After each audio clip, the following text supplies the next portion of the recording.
In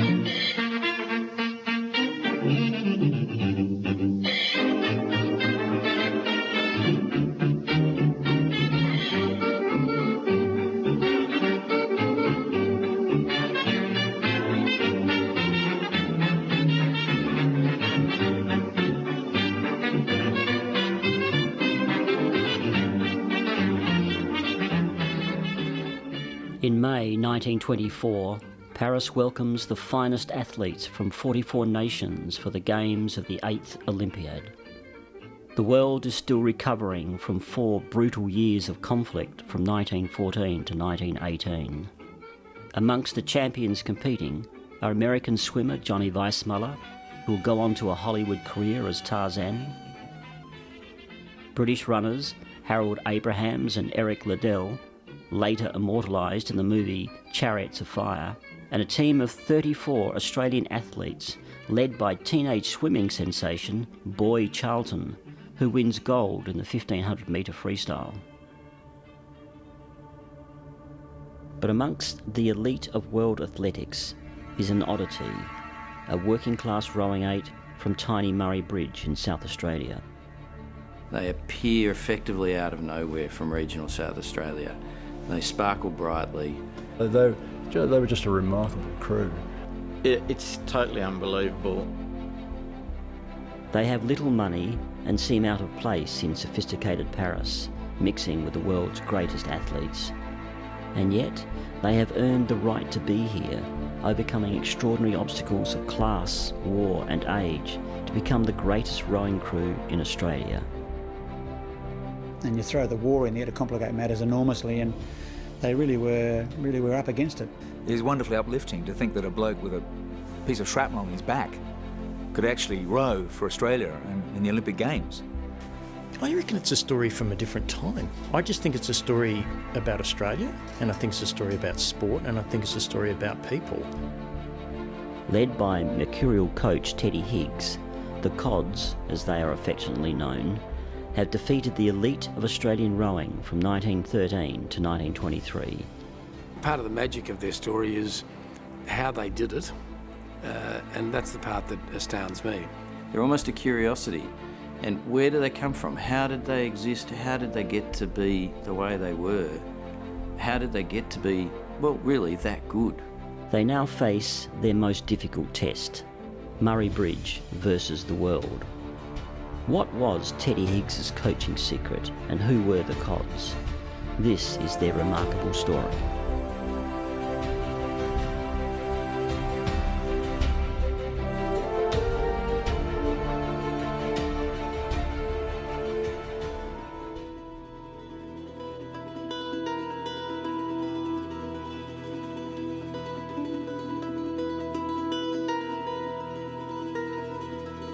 The Cod's story begins in the tiny rural town of Murray Bridge, just south of Adelaide, on one winter night in 1909, when Bill Sladden, along with other Murray Bridge citizens, meet at the Bridgeport Hotel to form a rowing club.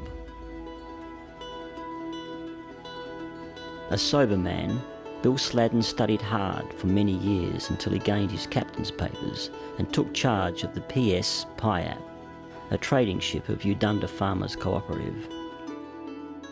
Pa just loved this life on the river, calling in and chatting with people and finding out about their harvest and their problems. Dr Macquarie, the Vice President, says after the club is formed that the Murray Bridge Rowing Club will soon be amongst the senior clubs striving to be premiers of South Australia and probably gain international honours. Perhaps this raises some laughter, but not from Captain Bill Sladden. He understands hard work and how dreams can come true, as in his own life.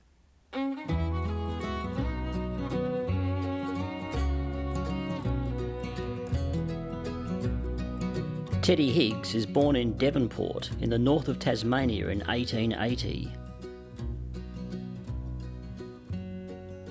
On the face of it, Teddy is hardly the ideal candidate for the task of an Olympic rowing coach.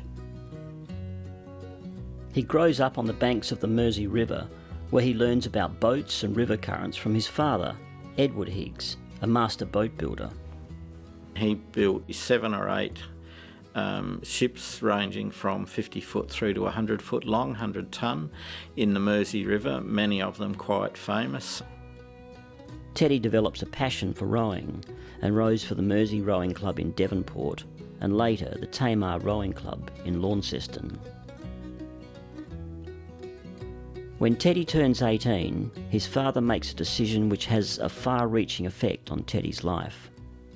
When finances became tough, he decided to set up the Western Creek Mill, and he took his family out there, and I know many of them were disgruntled about that. His father was a very hard man to work for. He would work long hours himself and expected everyone else to work long hours. And not only were they expected to work long hours, their pay would be no more than board and lodgings.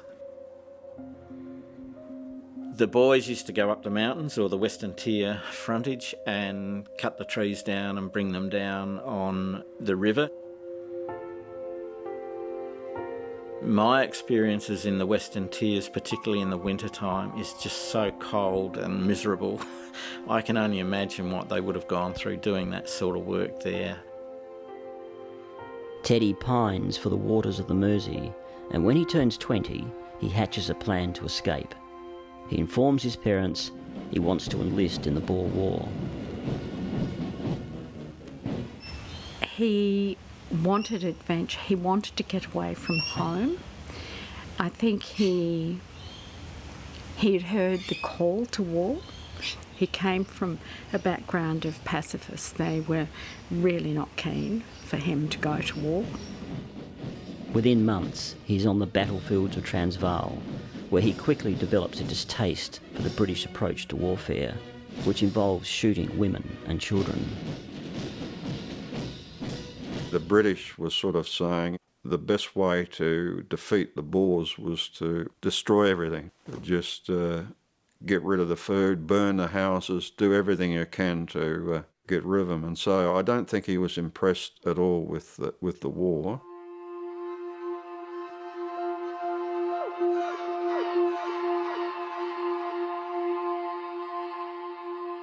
The British wouldn't allow them to really look after the horses that well, and they just rode them into the ground. I think they couldn't bring the horses back here, so they got the men to shoot their horses. It was just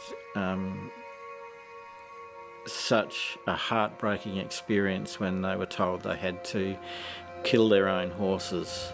You know, this is something that really, it was just soul destroying to feel that you've got to kill a well animal.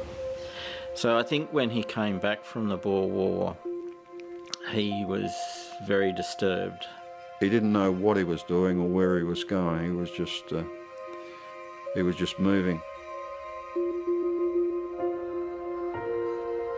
Murray Bridge, having formed their rowing club from railway workers, labourers and tradesmen, will find it difficult to gain a foothold in the world of rowing.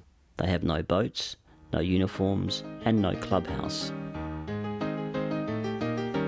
At the turn of the 20th century, rowing is an elite sport in Australia. The Interstate 8-Oared Championship is the most prestigious event on the Australian rowing calendar and attracts enthusiastic crowds of over 100,000 spectators. The New South Wales upper class zealously guard the sport's amateur status.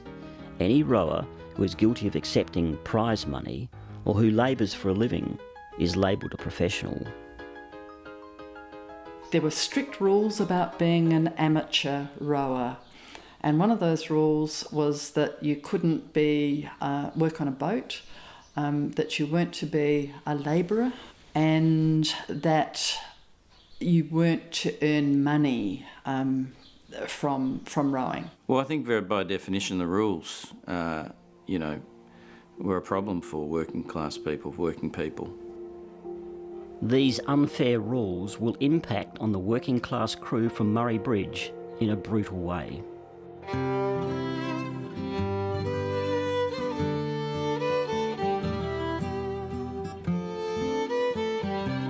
On the grassy banks of the River Murray, a natural water highway linking 3 states, bustling riverboats vie for business with expanding rail yards. Paddle boats were still coming down. The train would take the goods off the wharf from the paddle boats and then use it that way. And so gradually Murray Bridge grew from there.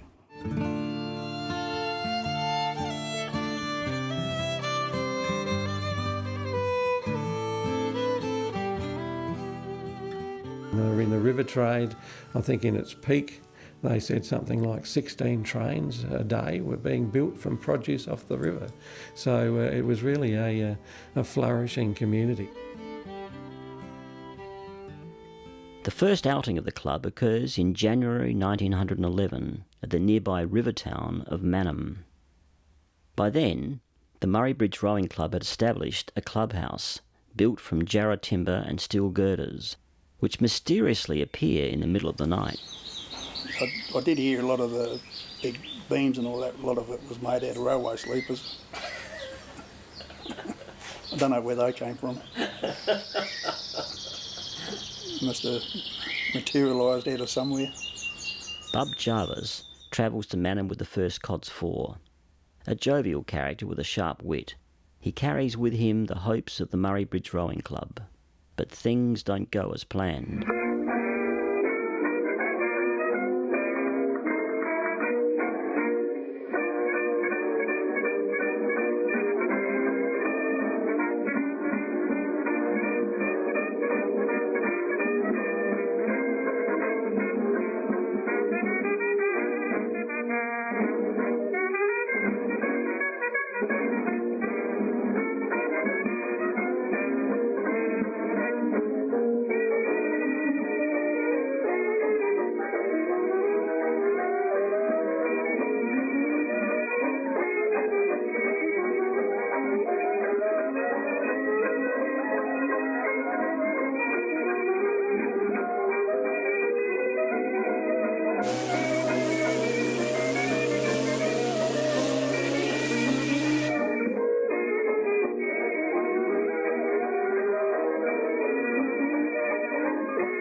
It is clear the Cods need help if they are to fulfil Dr. Macquarie's dream.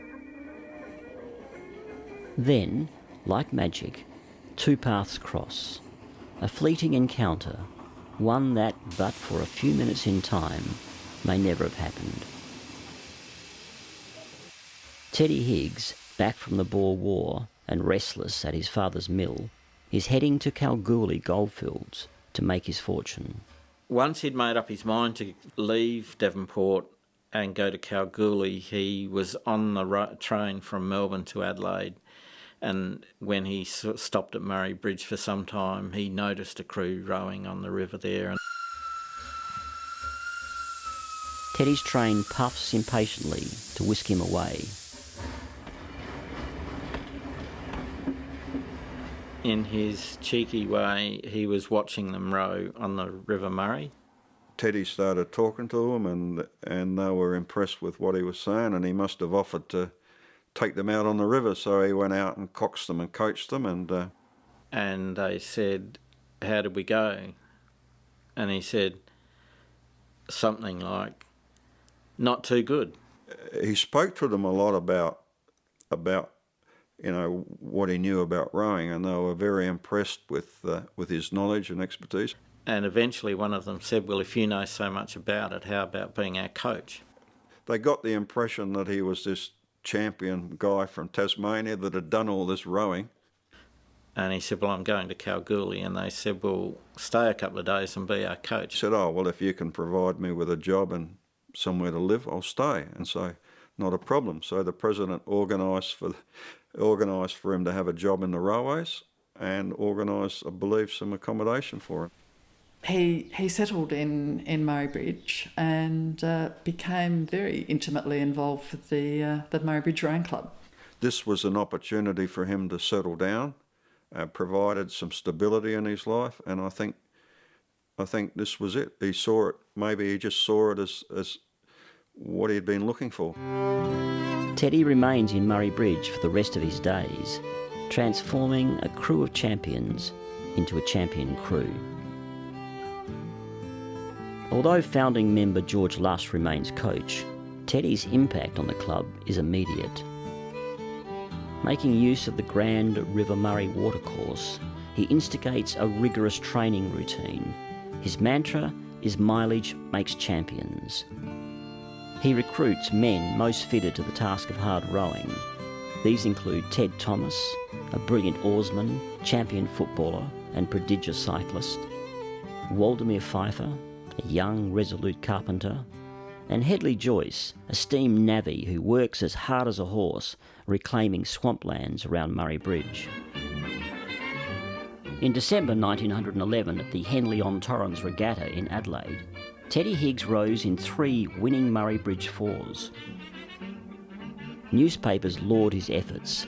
Higgs's crews are trained to the minute and look as if they could row all day. But Teddy's unorthodox style is not to everyone's taste. The cods are labelled raggedy because of their ungainly stroke. Teddy favours strength over style. I wouldn't have called them raggedy, but I can imagine that if there was a set style and someone changed that style to this new innovative way, others would have said this is just not on. Some people thought they looked a bit rough. They weren't rough. They had good balance, they had good timing, and they had good power through the water. Training runs on the Murray of 60 miles are not uncommon, the crew racing paddle steamers on the way home for fun.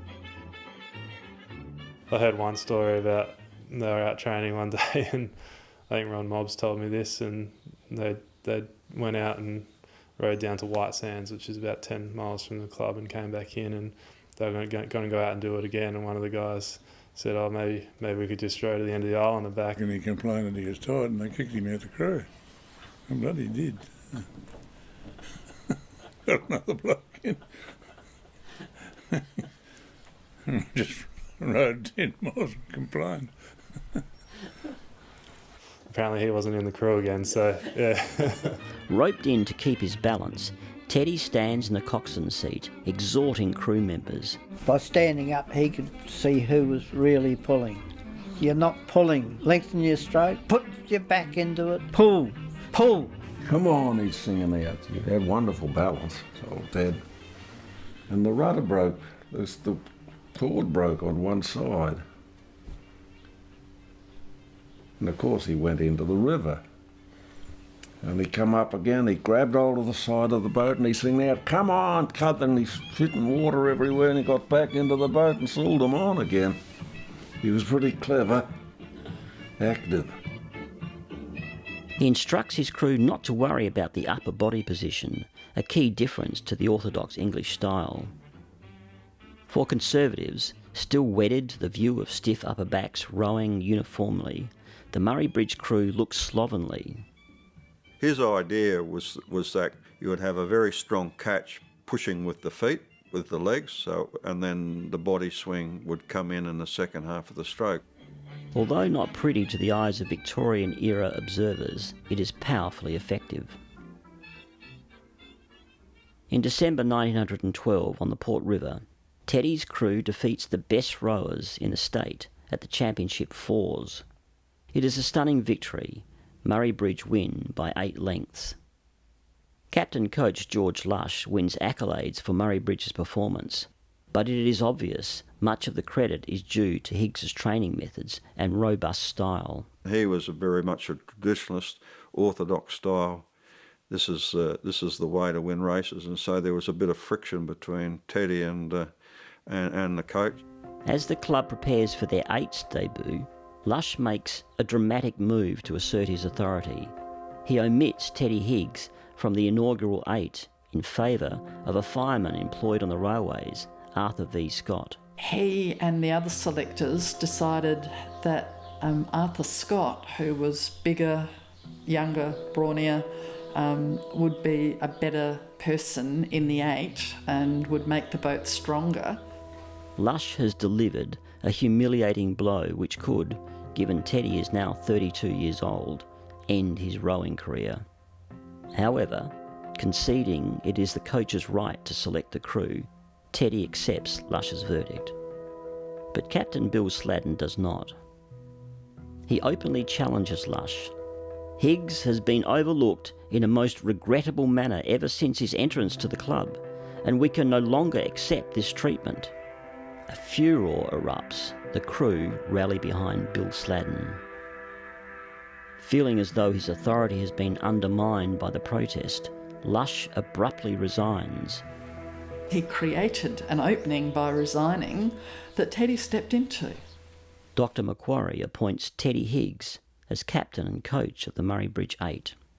Credit to the crew, the club, that it decided to take on board what Teddy had to say. This is the way. This is a better way of rowing than what those other guys are doing. It is a moment that defines the rest of Teddy's life.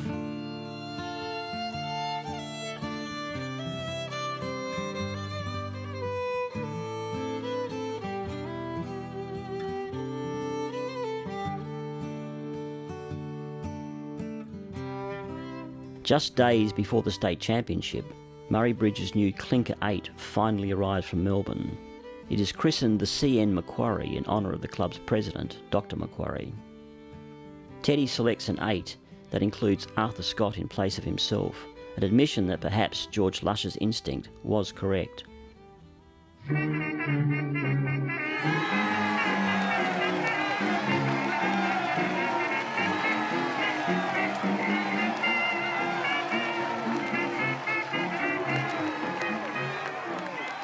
The Murray Bridge crew win the state championship 8s by 250 yards. They immediately challenge the state metropolitan crew for the right to represent South Australia at the forthcoming Interstate 8-oar championship. South Australia had never ever won the national championships at all. There hadn't been a crew that had been good enough to compete with the bigger states. The South Australian Rowing Association orders a test race be conducted between the Metropolitan crew and Murray Bridge, but the Metropolitan 8 perceive this as demeaning and resign en masse. Dr. Macquarie accuses them of being too scared to compete against Murray Bridge. Metropolitan crew member Charles Abbott, a future Attorney General and High Court Judge of South Australia, infuriated by the impertinence of these raggedy country rowers, retaliates by charging the Murray Bridge Rowing Club with accepting prize money. He quoted articles from newspapers where a number of them had competed at a sports day for money prizes. Dr. Macquarie accuses Abbott of attempting to cripple the Murray Bridge crew. There were amateur officials who were very determined to keep amateurs amateurs and saw the divide between the professional and the amateur as being chalk and cheese, black and white. And anybody who stepped over that line was ostracised. Bill and Alf Sladden and Bub Jarvis proved their innocence by providing statutory declarations. But the Yentz brothers are advised by parents and others not to do so. They are delisted from the South Australian Rowing Association and never row again. This was, I guess, a little bit of an indication of some of the challenges, I guess, that were placed in the way of the CODs in getting to represent the state, because even though they were looking really good, this other crew had spent a lot of time training as well. But on the other hand, there was a crew that was looking a lot better, and this charge of being professionals was a bit out of left field and a bit below the belt in my view. With less than 3 weeks before the Interstate 8-oar Championship, Teddy scrambles to fill the gaps left by the Yentz brothers' departure. He promotes George Oliver and Waldemar Pfeiffer into the 8 and recruits talented mercantile coxswain, 15-year-old Robert Woodhead. The Murray Bridge 8 now face their greatest test. They carry the hopes of South Australia, who have never won the race, against the might of New South Wales and Victoria.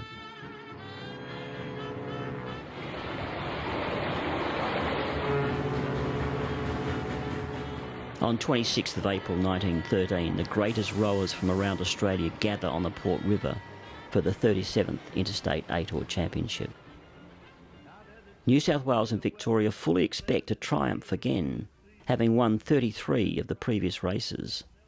None rate the working class minnows from Murray Bridge.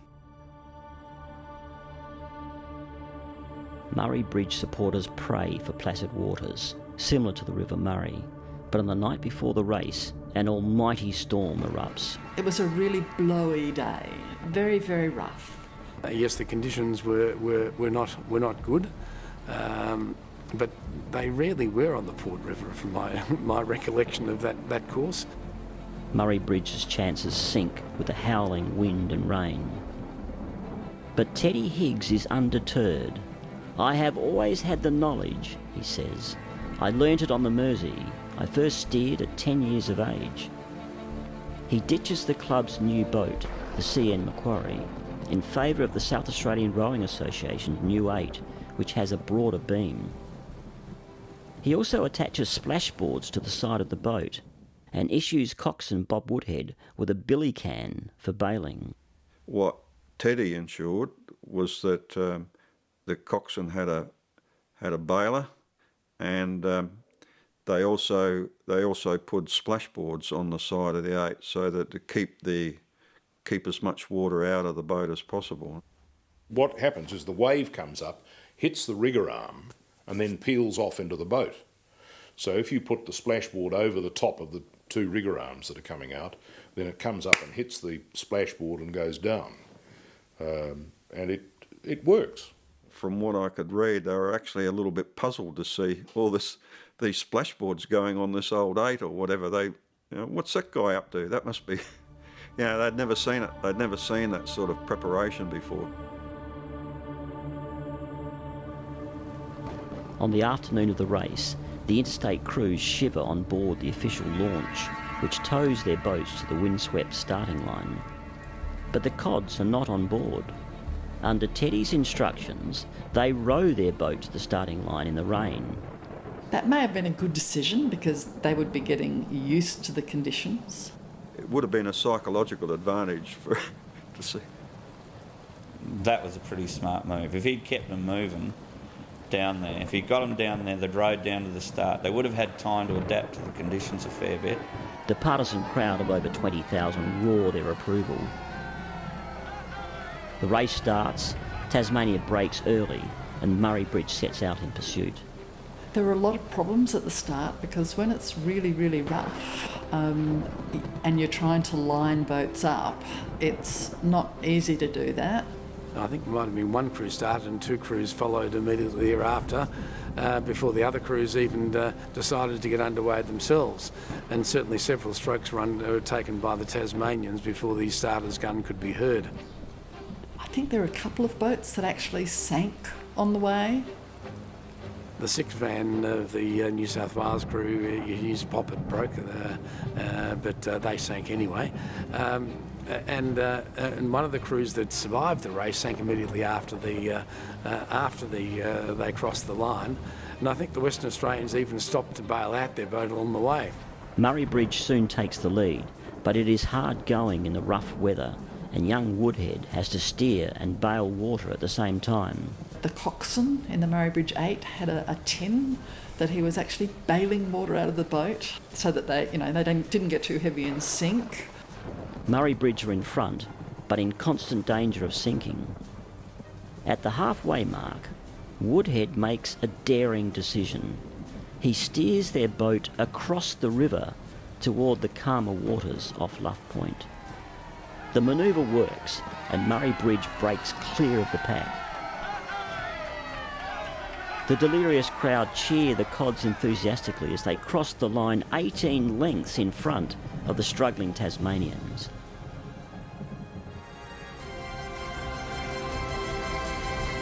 Murray Bridge won fairly convincingly in the end.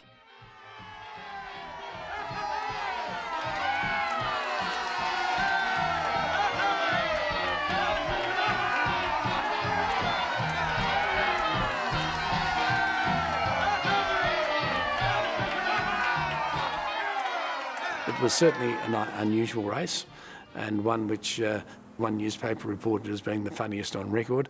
But it was South Australia won the race, and that is undeniable, and probably due to the smarts of Ted Higgs, the coach. They are the toast of South Australia. Dr. Macquarie's dream has been realised in spectacular fashion. The Murray Bridge crew have wrested the greatest prize in Australian rowing. It seems nothing can stop them now.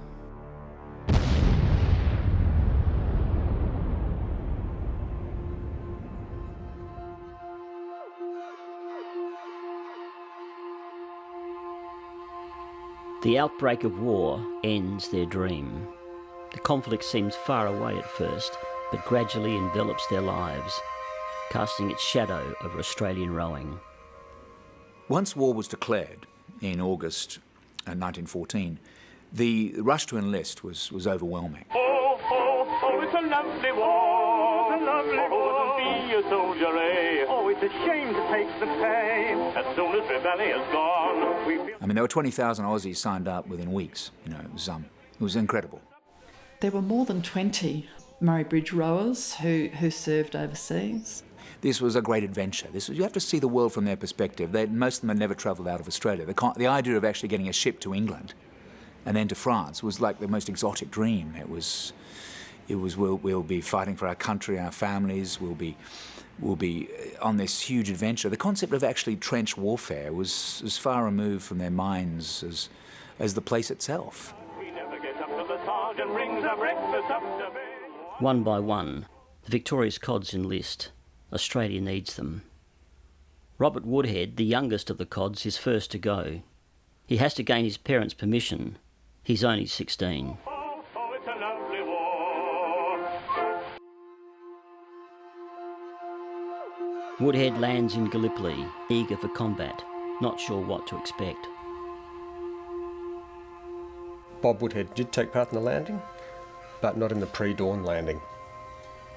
They landed late in the afternoon, probably about 6 o'clock on the 25th of April.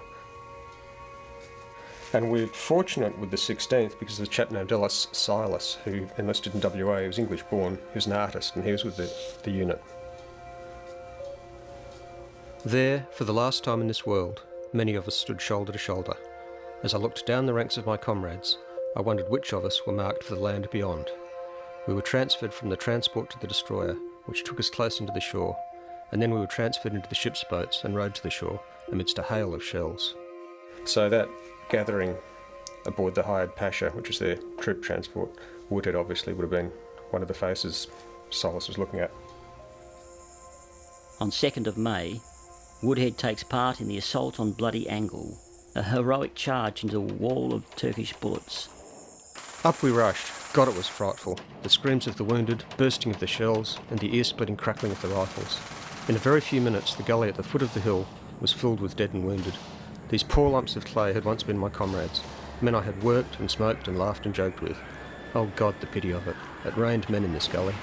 All around us can be seen the sparks where the bullets were striking. The dead and wounded were just rolling down the ridgeline. They were trying to get ammunition up this ridgeline with Turks firing at them from behind. And the official historian even mentions it, time and time again, these blokes just fall dead over the ammunition boxes or they'd roll down to the bottom of the hill. Woodhead makes it to the top, taking charge after most of his officers are killed. Only when he gets to the top, one of the few, does he realise the cost. He is missing an eye and a thumb. His life has changed forever. He never rose again. Hedley Joyce is next to go in 1915, the quietest and most earnest of the cods. His younger brother Tom follows in 1916. So when Hedley Joyce arrived in France, it was in June 1916. He landed at Marseille, a port in the south of France, just in time to be involved in a major battle, the First Battle of the Somme, a major offensive that the Allies launched in July 1916 against the German defense position. So he was involved in that battle at a place called Pozières. And there they were pushing towards Moquet Farm, which is a farm on the just outside Pozières. So his battalion was in between. It was the second year of the war. The French and the British had already suffered heavy casualties on the Western Front, and that first Battle of the Somme was the first major combined offensive with the British, French, Australians, Canadians attacking all together to try to break through the German lines in order to win the war. Despite fighting courageously, the Allies suffer heavy casualties from German artillery, with 6,300 dead and wounded. It rips the 50th apart. He was wounded there. He suffered a gunshot in his chest, and he was evacuated, transferred to the hospital in France and later to England. While recovering, he hears the terrible news. His brother Tom has been tragically killed in a freak accident. Hedley is devastated. They spent their childhood together, dreaming of lives they would lead as good Christians. Hedley Joyce spent some time in hospitals and returned to France in 1917, in March 1917, where he rejoined his unit. Which, of course, was the height of the European winter. And how anyone survived that in the trenches is beyond me. At this stage, the Germans withdrew on the Hindenburg Line. The Hindenburg Line was a strong German defense position, a very strong position, bunkers, machine guns, barbed wire. And the Australians were running after the Germans during the retreat to the Hindenburg Line in late March 1917.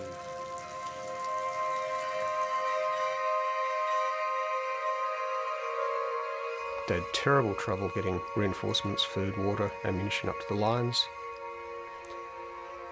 The trenches would have been full of water half the time. Then everything froze. Then everything thawed, which meant everything turned to mud. So on the morning of the 2nd of April 1917, Hedley Joyce Battalion, the 50th Battalion, reached a town called Noreuil. Noreuil was an outpost of the Hindenburg Line. And on that morning, his battalion led an attack at Noreuil. Yeah. Unfortunately, the attack wasn't successful. The 50th Battalion suffered very heavy casualties. Nearly half of the battalion was lost during this attack. Hedley Joyce was first reported missing in action, and later officially reported as killed in action at Noreuil.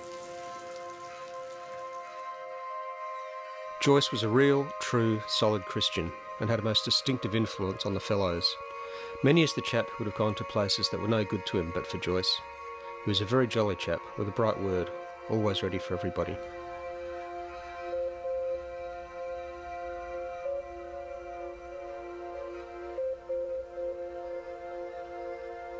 Alf Sladden is deeply saddened by the death of his cod's crewmate. As a rower, I consider he was the best bowside man in Australia, and over a 3-mile course he would finish as fresh as when he started. Our local men are making the supreme sacrifice, and I doubt whether we shall ever get such a great combination together again. Back home, Teddy Higgs watches as the winds of war sweep away his crew. This war was not inevitable. That's the first thing that needs to be said. It was avoidable on so many occasions. And it wasn't shocking. It didn't shock the governments. It certainly shocked the people. But the governments were certainly, they were expecting that something like this could happen. They knew what their weapons could do. They knew the sort of alliances that were forming were hostile and deeply belligerent and were armed to the teeth. Along with the loss of Woodhead and Joyce, number 4 man Fred Atkinson dies suddenly. Too old for war at 34, he suffers an attack of appendicitis, leaving behind a widow and 5 children. Teddy too suffers his own grief. News of his mother's death at 64 from a brain tumour all but severs his connection with Tasmania. His mother died at Western Creek. There was a great pull, I suppose, to come back to Tasmania. Edward Higgs was a bit lost after Mary had died, and he was spending time with all of his sons, and I think he wanted Edmund to come back, but I don't think Pearl was all that keen to come down to Tasmania. Teddy has 2 children of his own now with Pearl, and he realises she needs his help. Must have been extremely lonely for Pearl to be left with very young children on her own. She was extremely young, and to have the family, he must have looked very old. Not only that, he was an outsider. He had just jumped off a train, liked Murray Bridge, and fell in love with Pearl. As well, rowing is suspended as more and more Australian boys depart for the battlefields. On 12th of November 1915, Teddy resigns as captain and coach of the Cods. So it was a time for the family to settle down and him to settle down into work in the railways. The Cods' careers and Dr. Macquarie's dream is slowly being snuffed out by the conflict in Europe. Later that year, Dr. Macquarie resigns as well, tired of his battle with Charles Abbott and the bias of city crews. The losses at Gallipoli are horrendous. The cream of Australia's youth is plundered, but their feats are remembered as a baptism of fire for our young nation. The war was hugely popular, but as the casualty figures started coming back from Gallipoli, we had 8,500 killed in 6 months there. And as we went into 1916, and with the Somme in July 1916, and we saw the huge casualty figures, the enthusiasm for the war started to wane. Prime Minister Billy Hughes tours the battlefields and hears pleas from his generals and the British High Command for more men. Billy Hughes went over to Europe and travelled around the battlefields of France and was said to be so emotionally affected by the state that he saw the soldiers in, the way they fought, their courage and the death rate, that he thought that all these shirkers back in Australia should be forced to put something into the war effort. And then the propaganda came into its... a more virulent form of propaganda was then used to get these young men to sign up. Hughes returns to Australia convinced he must introduce conscription.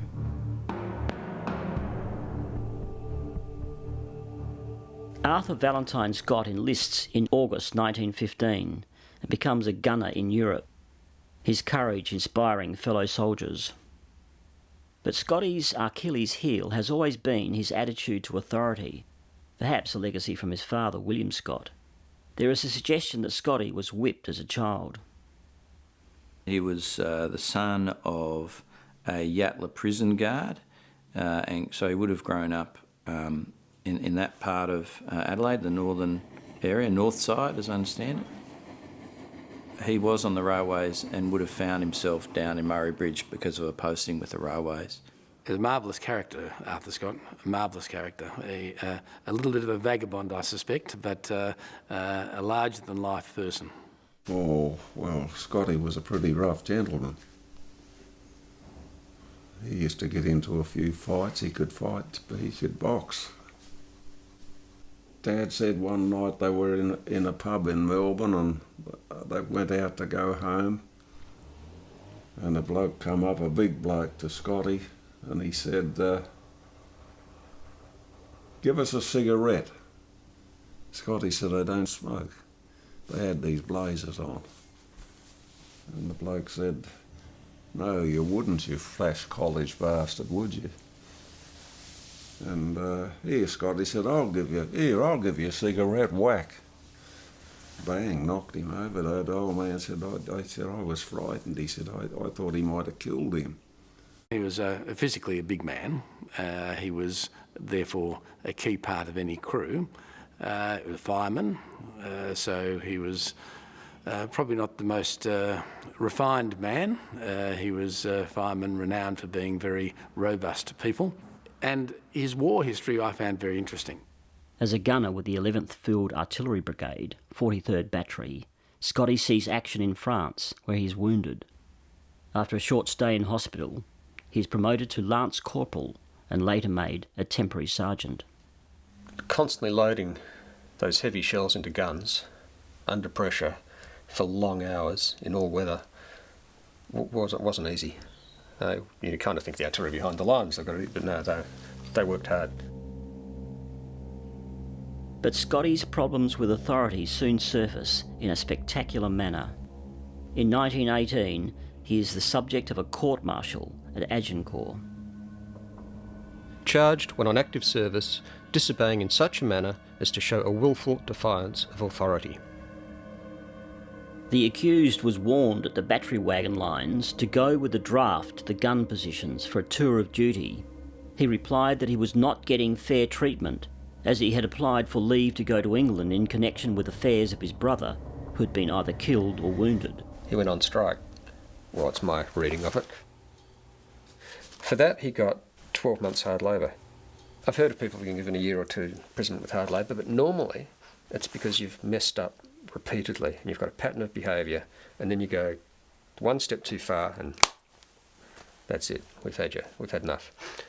And yet you've got this guy who's served loyally in the battery, as far as we can tell, been through all those horrendous engagements, been through the Somme winter and so on, and he's given 12 months hard labour.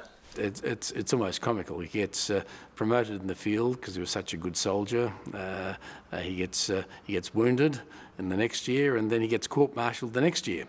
But he got court-martialed for good reasons. He wanted to see his brother, who he understood had been wounded and was gravely ill.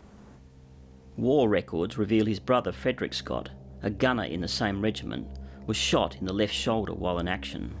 Now that to me sounds like shrapnel or a shell splinter sort of coming in from above and cutting down into his chest, and he died within 24 hours. There are many examples of the Saving Private Ryan syndrome, where you have a number of young men dead and the surviving brother still alive. Of course, in reality, they didn't send out a crack unit to rescue the surviving brother, as happened in Saving Private Ryan. The surviving brother kept fighting. And in one case in Western Australia, 3 boys, all 3 sons, were killed, with devastating consequences for the family. Now, to hear that your brother has been killed, obviously one can understand that is going to be crippling news for the surviving brother. At that point, you're bound to realise how vulnerable you are as well. And who's going to get home and look after X and Y and Z? They've taken one of us. You know, fair's fair. Give us a break and let me go and get this thing out of the way and I'll come back. Scotty spends some months in prison, but eventually the charges are dropped on compassionate grounds. He is discharged at the end of the war with a clean record. On his return to Australia, Hughes orders a national plebiscite on conscription. He campaigns across the length and breadth of the nation, but meets strong opposition from church groups and pacifists. In anticipation of a winning vote, Hughes orders all single and childless men between the ages of 21 and 35 to enlist by October the 2nd. Men are asked to sign up, but they're not obliged to go to war. And they form these camps, which were named after Billy Hughes, where they begin basic training. But back in Murray Bridge, one man decides to defy the call-up. 24-year-old Waldemar Pfeiffer resolves not to fight. It is not in his nature. Pfeiffer was in the crew that won the ATOR Championship of Australia for the first time. He was a very good sculler. He had some very set ideas on how things were going to be done. Well, he had a kind personality. I think he liked to help people, but perhaps sometimes he was misunderstood. When Wally isn't rowing on the river, he helps his father with his carpentry business in the small shed at the back of their family home. A small part of the Pfeiffer family business is to build coffins, and Wally soon finds himself apprenticed to the undertaker, Mr. George, delving into the strange business of burying the dead. In those days, There was no such thing as refrigeration. There was no way of waiting for days or weeks for a funeral to be held. It had to be held normally within 24 hours or so. Perhaps because of his familiarity with death, Wally can't understand how anyone can take the life of another. The men who objected purely on the grounds of their own conscience, because they disagreed with war, were ostracised, were vilified, were humiliated, were damned by their communities, often had to leave.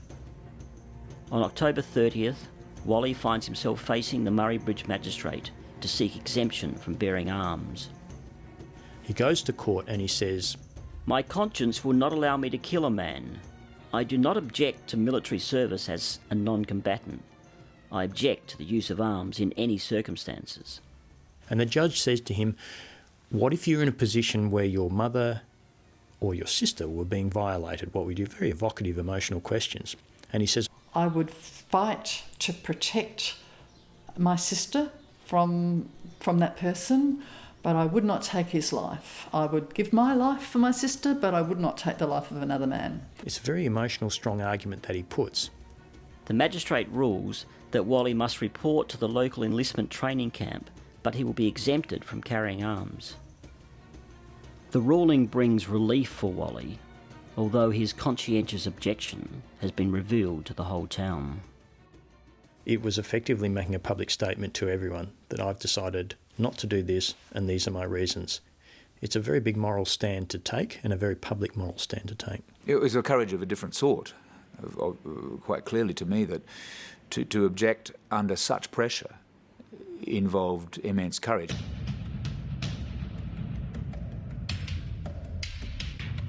In 1916, the world moves slowly and it takes 4 weeks to reveal the results of the plebiscite. 51% said no. Australians will not conscript their young men for service in a foreign field. They were willing to do it to defend Australian shores, but not to defend young men to fight a war overseas. Wally is released from camp and returns to his simple life of rowing and burying the dead, with no idea that the seeds planted here will create turmoil long after the war has ended. Ted Thomas and Bub Jarvis enlist toward the latter part of the war. They serve in Europe. Bub Jarvis drives trains and also experiences combat in the trenches. He comes home intact, but with trench feet. You were very lucky if you ever managed to have dry feet, because the trenches were just absolutely awful. Trench feet is caused by having your feet immersed in water, basically. It's called an immersion syndrome or condition. And it's ultimately the skin starts dying, becomes necrotic. The everlasting mud he talked about, the fact that you were never comfortable, you were never dry, your feet were never dry. It wouldn't have mattered how many pairs of socks came in the comfort fund parcels, your feet were never dry. They were tough. No antibiotics. You either survived or you didn't. Ted Thomas, in keeping with his character, learns French, sees little combat, and spends considerable time helping the local French lasses. Good looking bloke.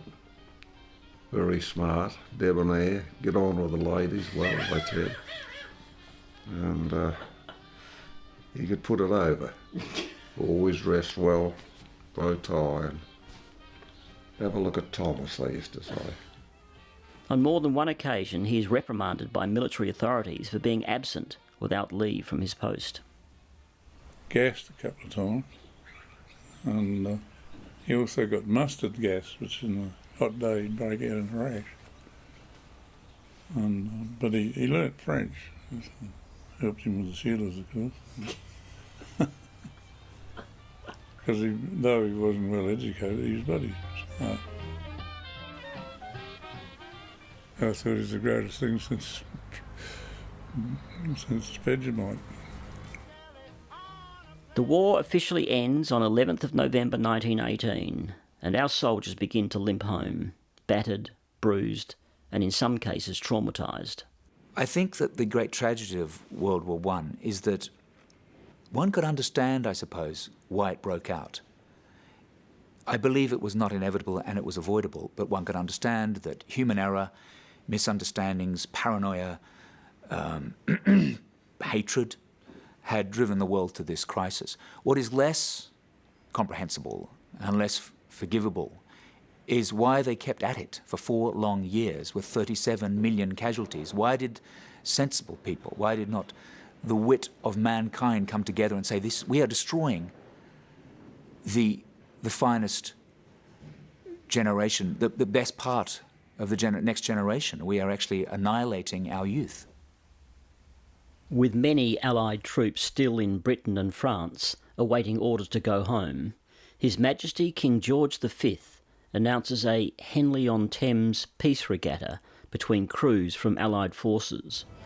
They organised what was called the Henley Peace Regatta at Royal Henley in July 1919. It was a very highly regarded race, and furthermore, it was a race against the best that the Allies could put together. King George V donates a handsome gold cup to be presented to the winners. The AIF immediately puts out a call for rowers. 2 of the early arrivals are Arthur Scott and Maurice Penny from Murray Bridge. Scotty had only arrived a few days earlier and had been on a few trial rows. 2 AIF crews are formed, a number 1 crew and a number 2 crew, but Scotty and Penny have no illusions about the nature of the 2 crews. The number 1 crew was an officers' crew, and number 2 crew was predominantly an other ranks crew. To their surprise, the famous Stephen Fairbairn, coaching at Cambridge University with great success, is recruited to coach the AIF crews.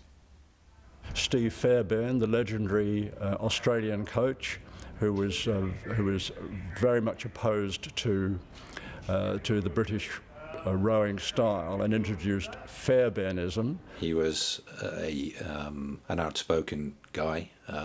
He didn't like to follow the set methods. Scotty and Penny embrace Fairbairn's coaching technique, and both agree it is similar to that of the Cods back home. But trouble soon breaks out over style. Lieutenant Hallenstein and other members of the celebrated 1912 Australian Olympic crew cannot abide by Fairbairn's unorthodox style. So what they had to do was stop rowing and row in tubs, and it was fixed to the side of the jetty, and the idea was completely focusing on technique. This is too much for Lieutenant Hallenstein. He tells Fairbairn he has no intention of continuing to row with him, puts on his coat and storms out. It was just a debacle. By about April, May, so 2 months into the rowing, Fairbairn is released because he's ill or there's sickness reasons provided. He had a very powerful effect on people. He was just he was larger than life in every way. Major Sid Middleton takes over. They move up to Henley in May to Wharf House, which is right on the finish line, a beautiful location for the Australians to relocate themselves. But the number 2 crew, of which Scotty and Penny along with Gunner Metham from Western Australia are a part, keep defeating the number 1 crew. And they had a couple of test races, and the second crew, the enlisted crew, actually beat the officers' crew. And then the big tipping point is Marlow. We submitted 2 crews in Marlow, the Marlow Regatta, and 2 things happened. Number 2 crew beat number 1 crew again, and New Zealand beat both of them. An emergency meeting is called. The brains got together, Sid, Hallenstein, Ross Soden, and they said, we got to crack the eggs here. The selectors had made the very wise decision to transfer 3 of the number 2 crew into the AIF number 1 crew. Scotty suddenly finds himself in the number 1 officers' crew. He will be rowing on the sacred Thames, the spiritual class-conscious home of rowing. It was met with stares of disbelief. Despite the fact that he's a gunner, not an officer, he's in the number 1 crew for the Australian team. Now, that says to me that he's a pretty substantial rower. He's a very good rower. It shows also the demarcation, I think, in rowing at the time. There weren't that many working men rowing. It was a officer class type sport. Well, I think it would have been to some people who were officers and number one crew to be sent to number two crew, humiliation for them. The regatta is held between the 1st and the 5th of July 1919. Huge crowds gather as eights from USA, Canada, France, New Zealand and Australia line up against crews from Oxford and Cambridge. We were the only country that put in 2 eights, which is interesting in itself, if you count Oxford and Cambridge as separate. So in the first day, we drew against each other. And what happens is the number one crew beats the number two crew. So, you know, the plan is working. But interestingly enough, on the second race of Henley, where we're up against Cambridge, in those days, the Henley course had a slight kink in it, and crews had to do a slight adjustment. It was a bit of a dogleg. And at that particular point, we feathered the oars with Cambridge. Slowly, the Australian blades came closer to Cambridge oars. Then they overlapped. As the Cambridge blades left the water, the Australians dipped in. The oars windmilled one over the other, but did not touch. That would have been an easy play for the establishment, effectively, to have flicked us out, and you would have had a Cambridge-Oxford grand final in the Henley Regatta, you know, picture perfect for the English aristocracy. But to their credit, the stewards did not uphold the Cambridge protest. So Australia, you know, continued forward. Scotty has to pinch himself. He will now be racing in the final for the King's Cup against a crew from famous Oxford University. Will wonders never cease? Henley is packed on 5th of July 1919 to watch the final of one of the greatest boat races in history. It seemed to be one of the most well-attended events in the social calendar in London at that stage. There is literally hundreds of thousands of spectators on the banks of the Henley Regatta. You know, the atmosphere out there must have just been fantastic. From the gun, the AIF crew shoots away to a half-length lead. Rarely has the Henley crowd seen a boat driven with such power and length. At the mile, Australia has a good length on Oxford. Then the university crew challenge. This only results in the lead being increased.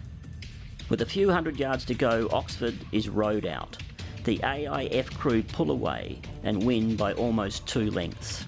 I wish there were more controversy, but the fact is that we beat Oxford quite convincingly. Yes, we won it. It is a turning point not only for Scotty and Metham, but for all working class men. The world has changed.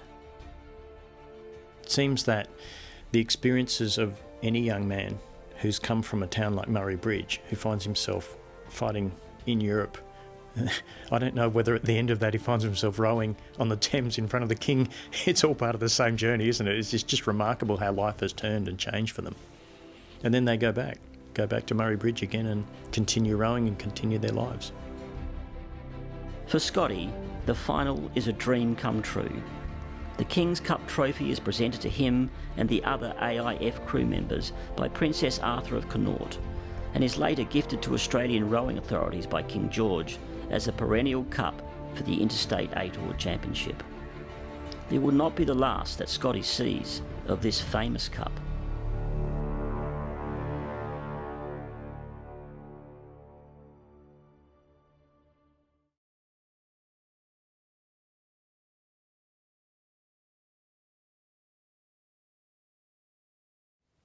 I'm quite proud to say that, you know, I'm rowing for the club, that, you know, these guys all went to the Olympics often. You know, you go to Adelaide Uni or Adelaide Rowing Club or Torrens or all these clubs, you say, well, how many Olympians have come from your club? And I'll go through maybe 6, and well, I'm the 10th. Now we're here for the medal final between Italy in lane 1, Australia in lane 2. You know, obviously when I first went out, I was the worst in the club. I'd fall in and you know, not go very fast, and then eventually I'd beat one of the guys at the club, and then I beat someone else, and then, you know, a year or two down the track, I'm one of the faster guys training up at Murray Bridge. We finally have the showdown we've all been waiting for since Lucerne, and it's extra exciting here. We see Germany and now Croatia because the times coming out of the semifinals were nearly identical. Finally, center lanes side. That was probably one of the best race put together, and also the most intense, because it was like we were moving well and could see them just ahead, so we'd go again and we'd get level and the Germans would push away, and we just did that the whole way down the track, and it was I thought, gee, how are they staying in front of us for what we're doing here? Approaching the halfway mark with some way to go to that, and the Germans try to shove their bow in front and manage to do so, but also there is Australia looking very good indeed in lane 2, just the counters down on the Germans. And then it's sort of 50 metres before the line, I thought, gee, they've probably got us here. And then can they come back? The Germans now on 41 a minute. It's Australia on 41 too, but the speed is greater in the German boat. Now Australia getting speed too. It's Australia in third place, way behind all the other crews. Who's going to win gold or silver? It's Germany hanging on to first place and the greatest speed. And then heard the splash before the line, and hanging on to first place and the greatest speed in the German. Oh, what a crowd directly before the line. Can they win gold? No, it's the Australians. I actually thought we'd won it easily when we crossed the line and claimed it. Then it came up on the scoreboard that Germany had won. I was like, oh, now I look like a fool. But not only the graphics is not right, it's Australia that slipped through and won the gold medal here in this race in the men's quad. We were aware it was going to be a close race based on the semi times, it's all a bit of a blur afterwards. Yeah, that was a bit of a surprise. So, first international win for me. It's a long journey just to get to the Olympics. I started rowing in '99 and rowed in my first Olympics in 2008. So it was almost 10 years from first getting in a boat to making an Olympic team, and it was a long path, and I'm still trying to get the Olympic gold medal. I like the idea that a group from Murray Bridge can win an interstate race with all guys from Murray Bridge. So it's sort of a race that I compete in. I've never won, and to think that they did it with all guys from the one club is something that doesn't happen anymore. Rowing in Australia resumes in 1920, and crews from around Australia gather in Brisbane for the Interstate 8-oar Championship. Teddy Higgs comes out of retirement and returns as coach of the Cods. His victorious crew from 1913 has been decimated by war and the passing of time. Woodhead is gone, Joyce and Atkinson are dead, and Bill Sladden's brother Alf is too old to row competitively. It's a very difficult time for all sports in 1920 because they would have got back hardened soldiers, damaged soldiers. They would have had some young people coming in and joining them. Teddy still has the core of the Cods intact. To this group, he adds Morris Penny and Bub Jarvis, who were both at the famous 1919 Peace Regatta, and promotes Afe Gratz into the bow position. Gratz is a strong rower, a fireman on the railways at Murray Bridge, dependable and reliable, characteristics that Teddy admires. Oh, he was pretty good sort of a bloke. Everybody liked him. Gratzy was a grump. He really was. But you know, he had a lot of respect too for the old rowing crew. He really did. Frank Cummins said to me one time, he's the best bowman in Australia. Teddy also appoints young Bob Cummings as the new cox. Bob is bright and energetic. He will stay with the Cods till the end, meticulously recording their journey in his diary. He always had that feeling I felt anyway, that it had to be done right. If he was going to be cox, then you were going to do what I say. He could play the violin, he played the piano by ear. He never had a lesson in music at all. And he played the French horn. But there has been a long break from rowing. Teddy is unsure of how the new crew will perform after the traumas of war. 5 years or so, or 6 years break, you'd think the war, maybe that time has passed. Lack of money sees the Cods housed at the low-rent Victory Hotel. When they got there, their accommodation was in, a flea pit, according to Jarvie. Rowing enthusiast and businessman Dennis O'Connor pays a visit to the Cods and finds them sharing bread, butter and jam in the dingy hotel backyard. He immediately transfers them to suites in his luxurious Hotel Daniel at his cost. To repay the favour, Teddy urges him to back the Cods, despite expert predictions to the contrary. The race is run in fine conditions. Teddy's crew take the lead soon after the start and never look back. The ageing, war-torn Cods cross the line in 15 minutes and 5 seconds, a new record for the 3-mile course and well clear of a young Western Australian crew.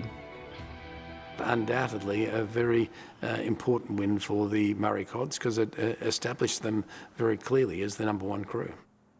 The Cods are hailed as the best of the best, and Dennis O'Connor unexpectedly recoups his hotel expenses and pockets a handsome profit.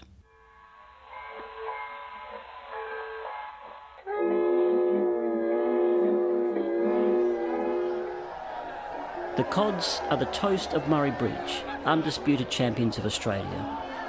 They celebrated a dance at the Murray Bridge Institute. They got themselves a band together. Cummins used to play the trombone, Thomas on the piano. This idea that at the end of regattas they'd get around the piano and the drums and some brass instruments and get going and have a good time, which is a lovely thought too, is that they were enjoying sport as recreation, not as business, that this was fun to be had. They were great friends from a community who understood each other. Work all day, row all day, have some fun at night. It's nice, isn't it? Nice image. The town's tiny population of 4,000 has produced the best rowers in the country for a second time, despite the ravages of war. Teddy, now firmly ensconced in Murray Bridge with his wife Pearl and his young family, has coached his crew to the top once again. The following year, Teddy and his crew head to Tasmania, keen to repeat their success in Brisbane. Teddy replaces George Oliver, who has been with the Cods since the beginning, with Frank Cummings, Bob's brother. Frank is a war hero who was gassed and bombed during the Battle of the Somme and returns home with unreachable shrapnel buried in his back. Cummings would have been wounded by bomb splinters, but obviously enough of them went into him to cause a bit of damage, and I wonder why they couldn't get the last ones out. They could have been too close to the spine or too close to something sensitive, something vital. He rose with considerable pain and later in life is confined to a wheelchair. As important but not as obvious was the mustard gas burns. He was repatriated at least once or twice for that, and that must have had an enormous effect on his lungs. And to still be able to do an endurance event in later years, I think is quite incredible. As strong as a horse, he never complains and wins Teddy's enduring respect and affection. Teddy also promotes Pfeiffer into the stroke position, the younger man taking over from Bill Sladden, who is now almost 40. Teddy has high hopes for victory on the Tamar, his old stamping ground, but things don't go well. Western Australia wins their first title, and the Cods finish a disappointing 4th. Somebody said they were shoveling up mud with a paddle at the start. And it was still a close race, but yeah, they lost it. But I think it just made them more determined. As the crew prepares for the 1922 King's Cup, Teddy shares his dream of the Cods representing Australia at the Olympic Games in Paris in 1924. The crew are sceptical. There is no way a club from tiny Murray Bridge can compete successfully on the world stage, is there? Scotty knows it's possible. He's been there, rowing to victory on the mighty Thames. Anything is possible. Alf Torber, the last Cod to join, replaces Maurice Penny. He is the third cod rower of German descent, along with Afe Gratz and Waldemar Pfeiffer. My grandfather, he was the idol of my life. Very proud of him. The Taubers were very educated and very artistic. Alf's grandfather, Karl Tauber, was a friend of Karl Linger. Karl Linger won the Song of Australia competition in the 1800s, and Karl Tauber also made an entry into that competition. Tauber, a quiet man, works on the railways and rides his bike everywhere. He forms a close bond with his fellow rowers. What you saw was what you got with Pa. He had a good outlook on life. As the Cods travelled to represent South Australia on the Parramatta River in May 1922, the stakes are raised. Attempting to emulate the success of Murray Bridge, the Victorian Rowing Association selects a club crew to represent Victoria. In Mercantile, a very strong coach in Alex Sloan. Alex was a champion oarsman, was the centre of Victorian rowing for many years, one of the greats of Victorian rowing. Mercantile are hailed by the Victorian press as favourites for the race, and rightly so. The rich against the poor. Huge crowds gather on the Parramatta River to watch the 1922 race, despite heavy banks of grey clouds and bitter winds. Rowing on the Parramatta River in the 1922 King's Cup might have been a bit hazardous. It was called the Champion Course. It was the course on which the professional scullers all won their World Championships for Australia. So to that extent, it's probably the most historic course in Australia. That year, the Interstate 8-oar Championship race is renamed the King's Cup, when Secretary of State for the Colonies, Winston Churchill, advises it is the King's wish that the Cup be used as a permanent trophy for Australian 8-oared rowing. The handsome trophy has Scotty's name engraved on it. Mercantile planned to set a gruelling pace early on to capitalise on the Cods' perceived weakness of slow starts. But they are stunned when the Cods take an early lead, gaining a clear length on Mercantile by the mile mark. Reaching Cabramatta, Western Australia sprint and draw alongside Mercantile. But no matter how hard they row, they can't catch the Cods, who cross the finish line 3 lengths clear of the exhausted, puffing Mercantilians. The race was fairly and squarely won by the Murray Cods and recognised as such by all. Can you imagine, being on Mercantile's team and being thrashed by Murray Bridge? Teddy Higgs is jubilant after the victory. The Cods have once again defeated the cream of Australian rowing against all odds, his unorthodox style prevailing yet again. The Cods begin to believe their Olympic dream might be possible after all.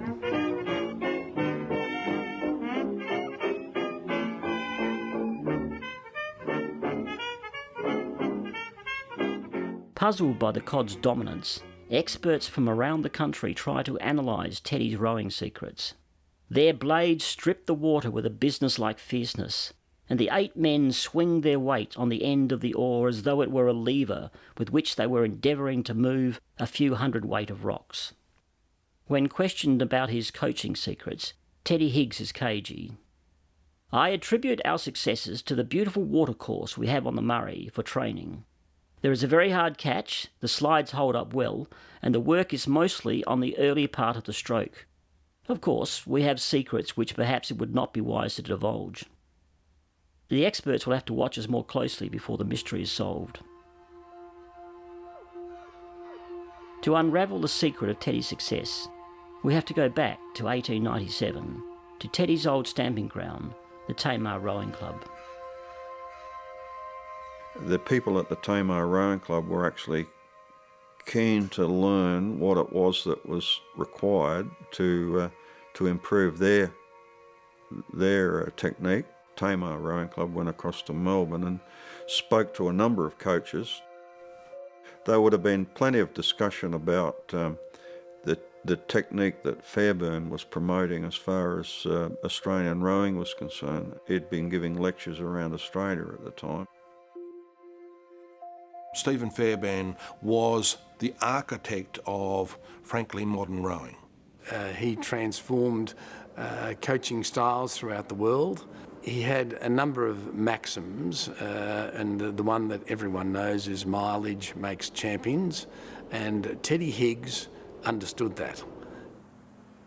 When sliding seats were introduced into rowing boats, the nature of rowing changed, but a lot of the coaches still kept a style which was more akin to a fixed seat style of rowing rather than a sliding seat style of rowing. Steve Fairbairn understood the sliding seat and how to maximise it. Well, it's an important distinction at his time because around that time the crews were being taught to row the right body movements, and he could see that the boats weren't being moved as effectively as they could have been. People like Fairbairn were pioneers in actually looking at what was going on and trying to adapt the stroke, to what oarsmen could actually do.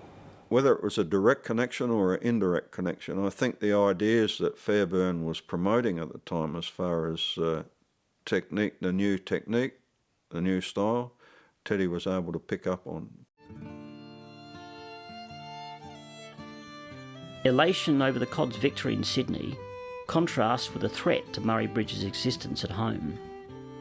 With the building of a new railway bridge across the Murray River, rumours spread that on its completion, the South Australian Railways will relocate their running sheds to Tailem Bend. Residents assume Murray Bridge will be finished, prompting many to walk out of their homes, leaving them to the bank. The community thought, Murray Bridge is going to become a ghost town. Our men are going to move out. They're going to provide the housing out there, and it was considered that the town was in trouble. But the Cod's victory provides a welcome boost to the town's self-esteem. Rowing was a big deal in those days, and it had got a lot of cover in the press, not just in the South Australian press, but the interstate press as well. This is an achievement of some young men who might be able to go overseas and go to the Olympic Games, and we'll get behind this and we will do it. To have a chance of representing Australia, the Cods need to win the King's Cup once more in Perth in 1923. The odds against this are formidable. The Western Australians are hungry for success, and the Victorians are still smarting from their humiliating loss in Sydney. Started to get more serious talk about whether or not they could, whether or not a club crew like Murray Bridge would actually represent Australia at the Olympic Game. Crews from around Australia gather on the banks of the Swan River in Perth for the historic King's Cup.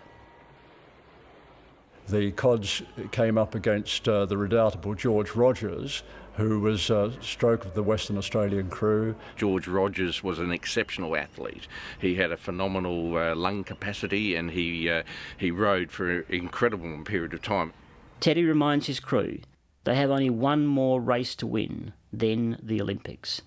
The course in Western Australia extended across from Matilda Bay, where the Royal Perth Yacht Club is, across to the Swan Brewery, which is near the Narrows Bridge in Perth. So that was the general course. The race begins in controversy when the Tasmanians break early and the starter refuses to call the crews back. South Australia was left behind a little bit, but they worked their way, because it was 3 miles, they worked their way back into the race. At the 1 mile mark, Western Australia leads by a length. Affected by the bad start, the Cods are trailing in 3rd place, their Olympic dreams slipping from their grasp. People always said that the Murray Bridge crew couldn't come from behind and win. Coxswain Bob Cummings increases the stroke rate. The Cods pass the Victorians but still lag behind the fast-paced Western Australians. George Rogers rallies his crew. He would have punished those guys. He would have pushed them very, very hard. At the 2 mile mark, the young Western Australians appear to have the race won. But with Pfeiffer stroking hard over the last mile, the Cods draw level. It must have been just one big effort. It was just an absolute battle between the two. Teddy watches from the official launch. Can the Cods push their ageing bodies any harder? Pfeiffer and Sladden lead the charge. Frank Cummings ignores searing shrapnel pain, and the Cods row hard. Their gut-wrenching efforts thrust the boat forward as the finish line looms. The famous Cod emblem, glued to the side of the boat, miraculously crosses the line in first position. I think they might have won by half a length or something like that, so incredible effort to come from behind and actually win over there.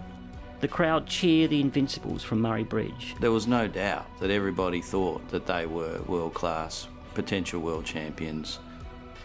The working class Cods are acknowledged as champions of Australia, and Wally Pfeiffer, the quiet, humble Murray Bridge carpenter, is hailed as Australia's greatest stroke. But in September 1923, Pfeiffer's world comes crashing down. There's a returned serviceman called James Porteous who initiates the action against Pfeiffer. Now, curiously, actually through marriage, he's related, although he denies that he's part of Pfeiffer's family. Pfeiffer finds himself in conflict with James Porteous, whose brother is married to Elda, Pfeiffer's sister. He'd gone to war, and it was his view that if Wally Pfeiffer wanted to represent his country, he should have done so when he had the opportunity to go to war. He fought the Germans in the trenches, and of course Pfeiffer being a German name, I believe that that's the reason he sent this letter, because of that only, and the fact that he was involved with the RSL here in Murray Bridge. And his quest is that he's happy for the Cods to go, just doesn't think Pfeiffer should be allowed to go given that he didn't serve during the war. Porteous's attack is an assault on everything Pfeiffer holds dear, his reputation, the Cods and his family. And the RSL goes further in that they contact their equivalent bodies in both Britain and France to alert them about this. So it becomes an international situation. It becomes there's some quite big forces at play here. Teddy Higgs is appalled at the RSL's bias. 5 of his crew are returned soldiers, and they row with Pfeiffer. Bob Cummings writes a letter on behalf of the Cods, and Frank Cummings bristles. What I would have to say would be unprintable. I've never struck anything like it. He has seen the worst of war, and he's seen someone who has said that he wouldn't be part of it, and to him that makes sense. I just think they wanted to get back to normality and get with their mates and get back in the boat. I don't think even though they may have gone to war, they don't hate German people. And you're talking about men who were gassed, men who were wounded in the First World War, who have suffered and fought. And they're saying, this guy who's a conscientious objector, that was his decision. We stand together as a team. The Cods crew and the community of Murray Bridge rally behind the soft-spoken conscientious objector. Wally Pfeiffer is a man in every sense of the word, and there is not a citizen at the bridge, from boys upwards, who does not regard him in the highest light. I think it's remarkable that they came back from the war and came face to face with one of their teammates who very publicly had given his reasons for not going to war. And they don't seem to have missed a beat with him. They seem to have completely accepted and understood that and included him in the team.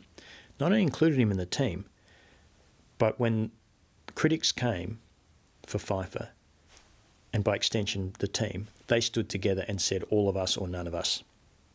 So they made a very big moral stand, as he had earlier, that almost cost him a chance to go. Another reason to feel so proud of the whole crew, and particularly Grandpa, for standing up for that right, for standing up for their mate, and the principle that's maybe why some of them went to war, and when they came back they weren't going to suffer that sort of thing again.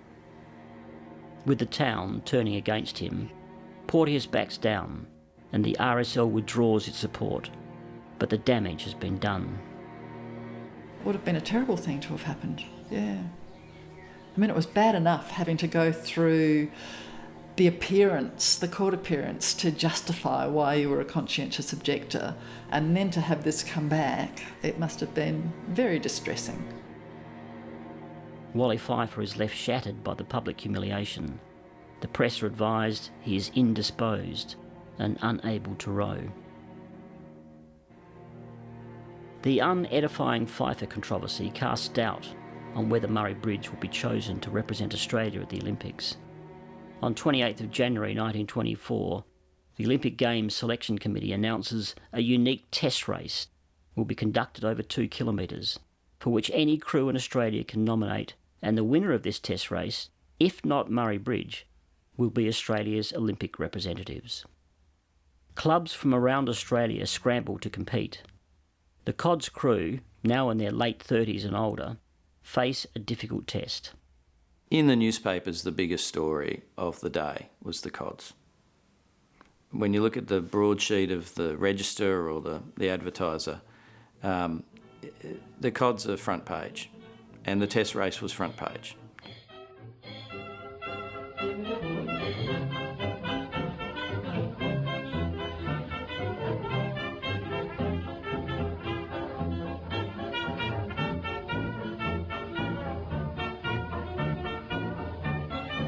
Teddy shifts Bill Sladden back into stroke, transferring Pfeiffer to 6.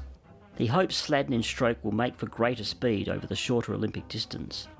The Governor of South Australia, Sir Tom Bridges, arrives to support the Cods and Teddy Higgs.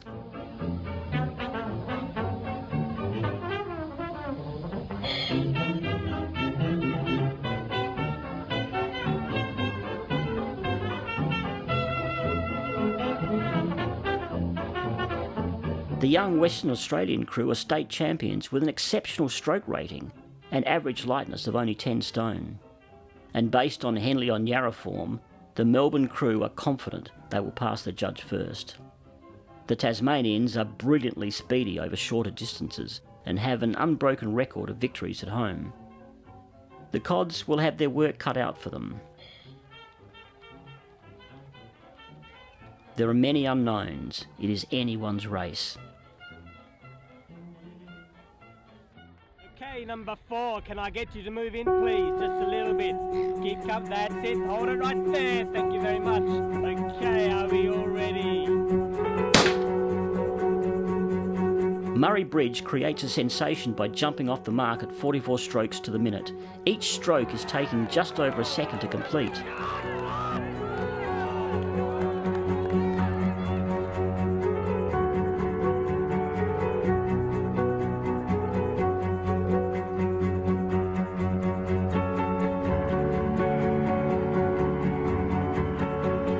At the halfway mark, Western Australia forges ahead, leading the Cods by about a half a length, with Victoria in 3rd position and Tasmania in 4th.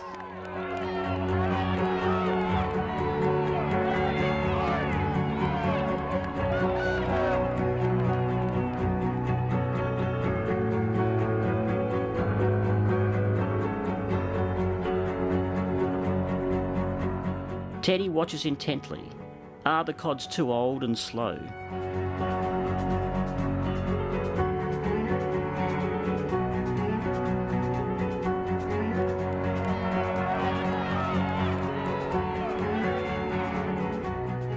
The Western Australians continue to hold their rivals at bay, still leading only 300 metres from home.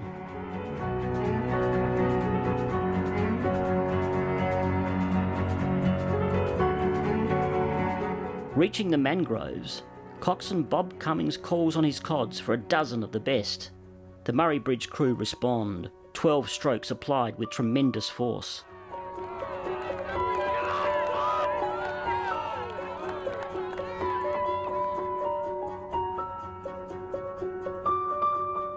And despite frantic efforts by the Western Australians, the Cods cross the line in front.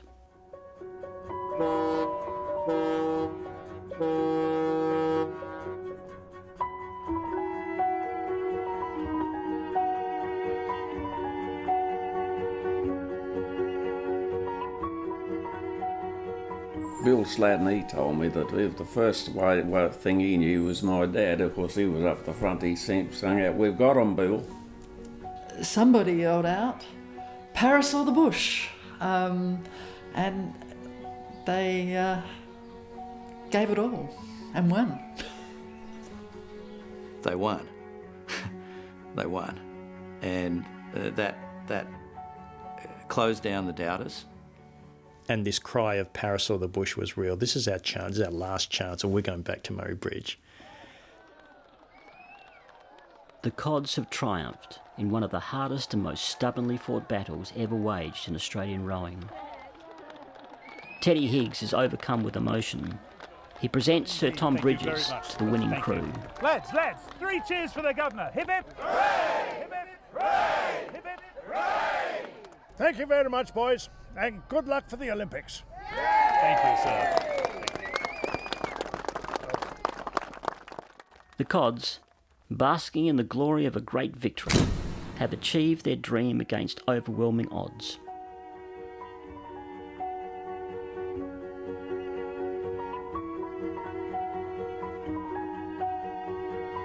They are champions of Australia.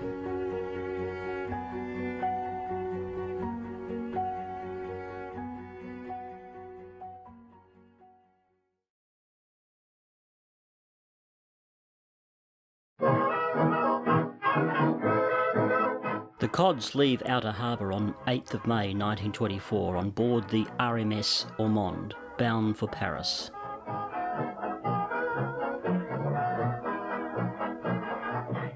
However, their ship is delayed for a week in the Suez Canal for repairs after an unfortunate occurrence at sea involving Boyd Charlton's trainer, Tommy Adrian.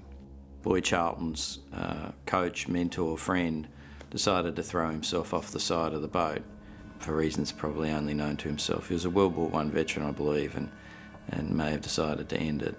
He went off his nut guns for the Red Sea and dived over the side. And the shark infested, and they had to hold Charlton down. He was going in after him. The captain of the Ormonde turns his ship around abruptly to rescue Adrian, but in the process damages one of its turbine engines. The boat literally had some difficulties stopping and then turning to go back to pick up the person. Something went wrong with the rudder or the engine, and therefore it actually slowed down. After repairs in Aden, the Cods eventually disembark in the port of Toulon on the 10th of June after a 5-week journey and travel to Paris by train. They arrived late. They were a long way behind. So the Australian team, to try and catch up, instead of continuing on the boat around to the north of France, decided to catch the train up through France, which meant the Australian boat couldn't go on the train with them and had to catch up with them later on. Both disruptions interrupt their fitness training, desperately required after restricted rowing opportunities on the Ormonde. They did have a bit of equipment on the boat where they might have done some exercise or whatever, but you would have lost a reasonable amount of form.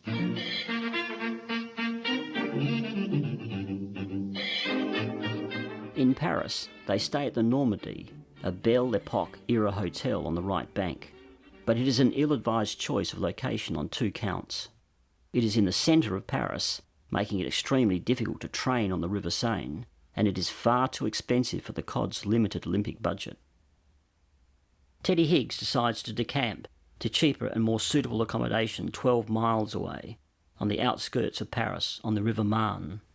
They couldn't afford the accommodation in Paris, and they decided to accommodate further out. And they found a boat shed at Nogent-sur-Marne, which is it's outside of the arrondissements in Paris, in the Ile-de-France.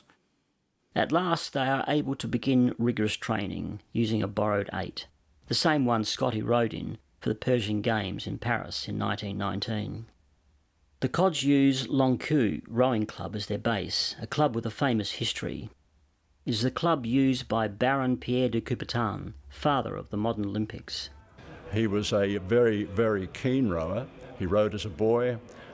He rowed long into later life, and he ensured that rowing was on the Olympic programme. The Cods love the village atmosphere of Nogent-sur-Marne, as does coach Teddy Higgs. He was surrounded by water, and it seems that water is his comfort. It was a good river.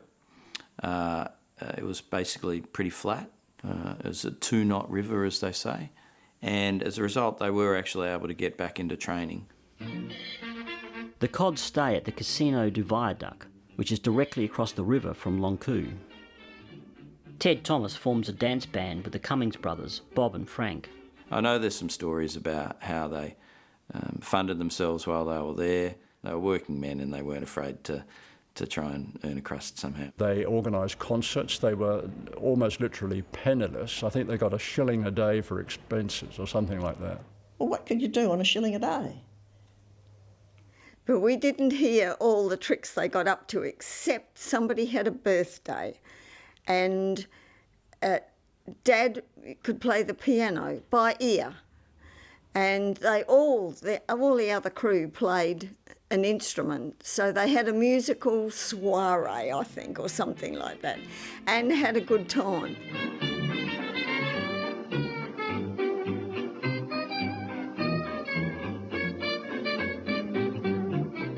And Pa apparently played the drums, and I don't ever remember him playing or even listening to music. But I guess if you're desperate for decent food and lodgings, you do anything.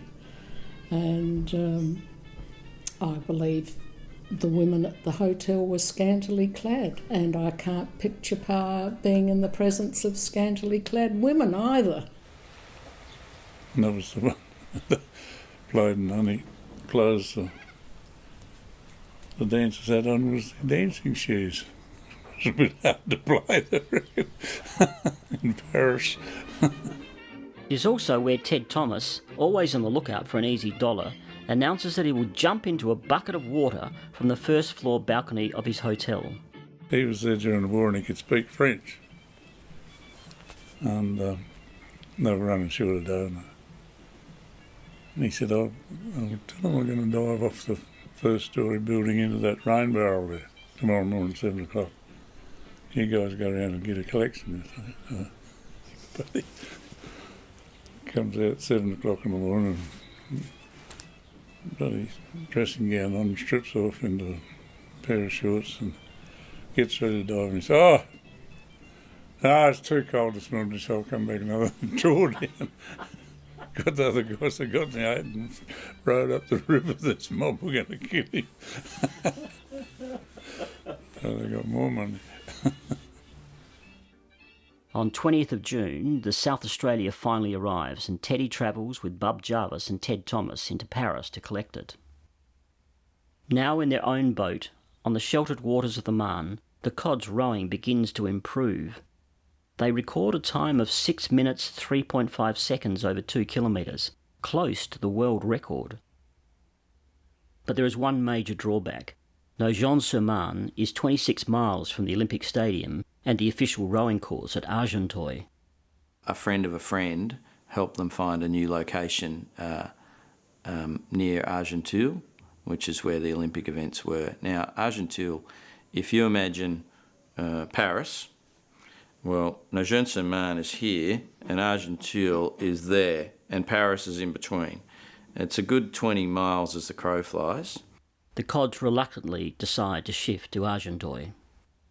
Without money to pay for transport, the Cods row their boat 26 miles through Paris on the River Seine. They got in their boat at 9 a.m. and they rowed all the way to their new accommodation, which they got to at 4 p.m. The Seine at the time had locks, I think it still does, so they would have had to pick their boat up and carry it through the locks. I do remember Dad saying he's never seen anything like this dirty Seine.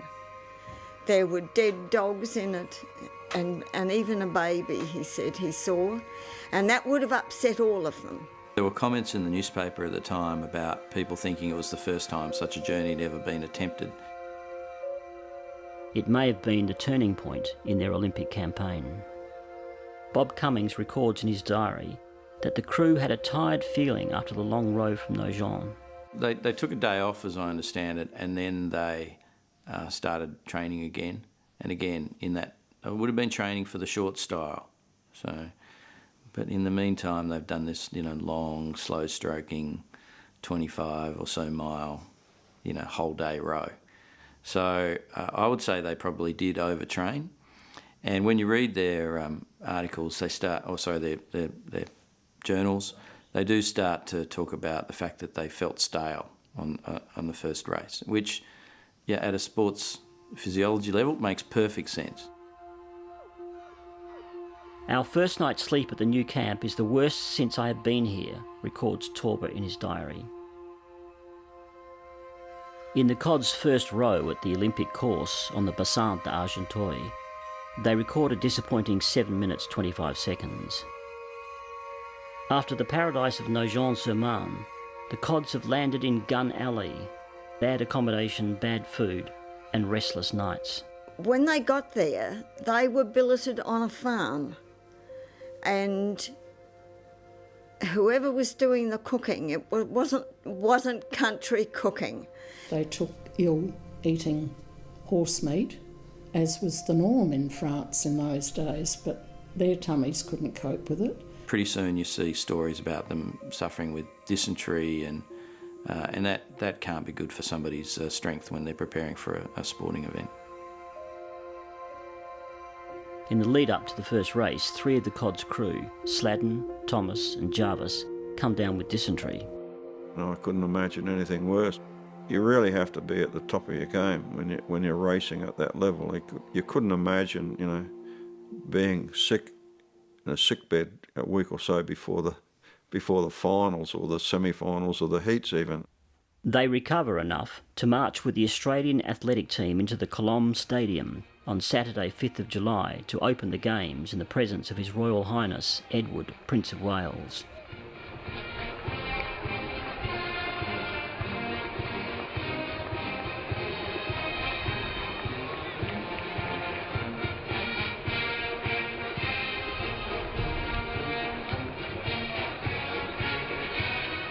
The Cod's first Olympic heat is scheduled on Tuesday 15th of July, barely enough time for Thomas, Jarvis and Sladden to recover, and with Scotty now battling colic. Their performance is disappointing, well below their Australian record and their best training times at Nogent. They are beaten by Italy.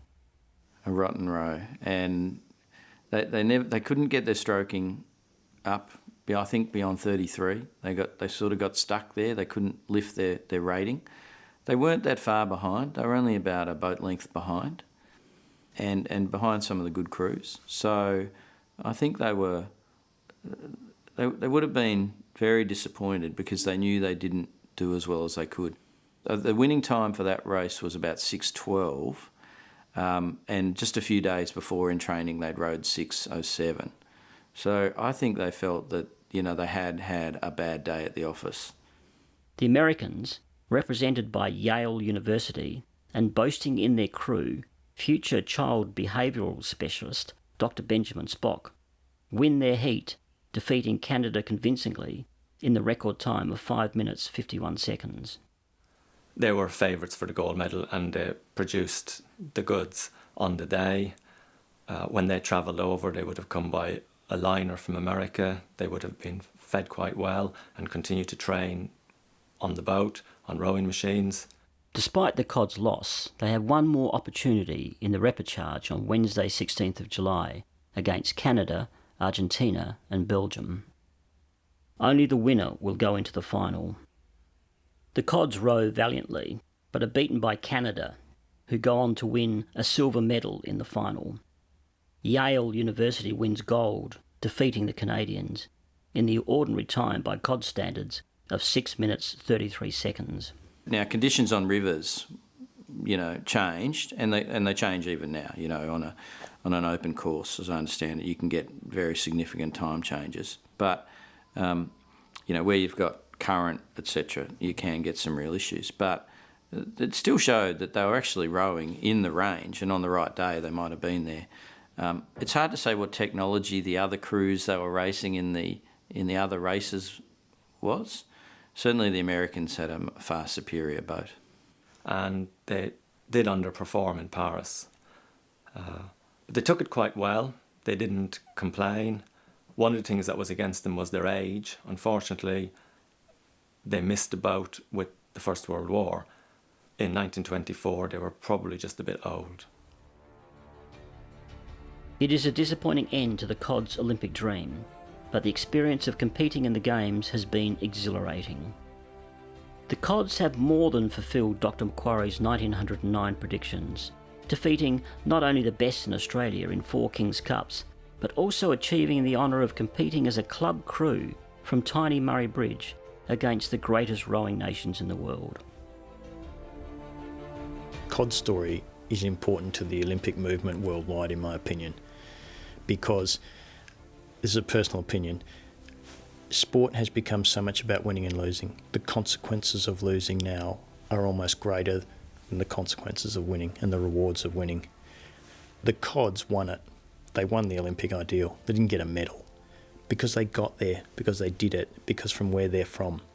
And if anything, sport should be providing that chance for people to come together as communities, to see the best of each other, and to compete for competition's sake. And no one did that more than the Cods.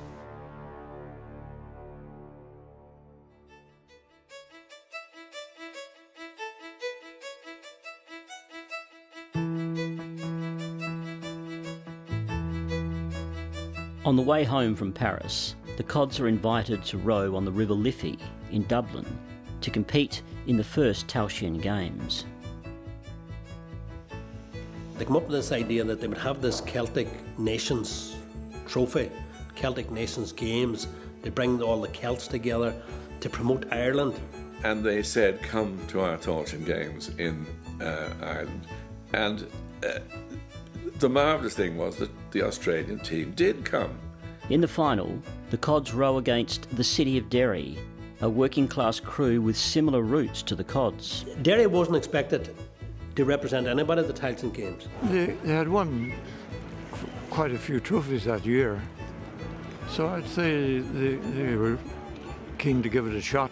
Derry row the race of their lives and defeat the Australians by a length and a half in choppy waters. The Derry victory is hailed throughout Ireland.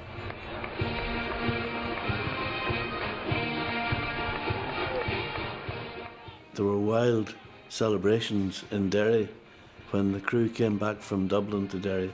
They came to the railway station from Dublin. When they arrived there, 2 local bands were there to meet them, and they had a parade through the streets of Derry. The mayor of Derry, who was himself a former Oxford oarsman, said, "It was the greatest thing to happen in Derry since the siege." Which is 1680 something or other. Suspicions are raised that a celebrated Irish brew may have tipped the Australians off their game. Everybody went to the beer tent and had a few pints, and I'm sure that the Murray Cods would have had a few pints, and I'm sure they probably never tasted Guinness before in their life, so it may have slowed them down. Despite the defeat, there is an important upside for the Murray Bridge crew. Wally Pfeiffer, who suffered so much for his conscientious objector stance during World War I, wins gold in the singles scull. He raced the Irish champion, C.T. Denroach, and in the international section he came out a winner and took away a gold medal. So a little bit of glory went back to Australia.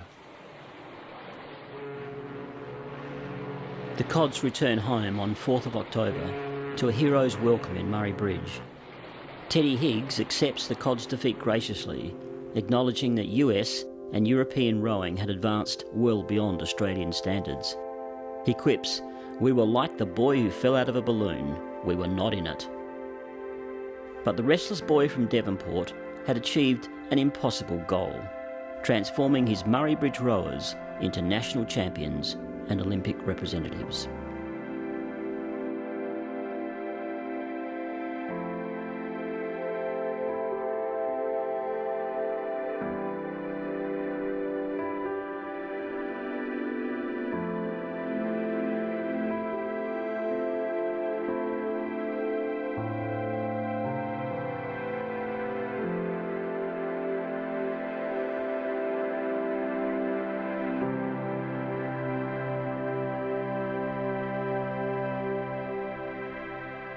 To think that a small town could win the Australian Championship and then go on and do it, 4 times, and then row for Australia at the Olympic Games, it is a fairy tale.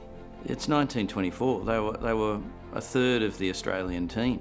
Competing against other countries in the Olympic Games. I mean, does that happen these days? I don't think so.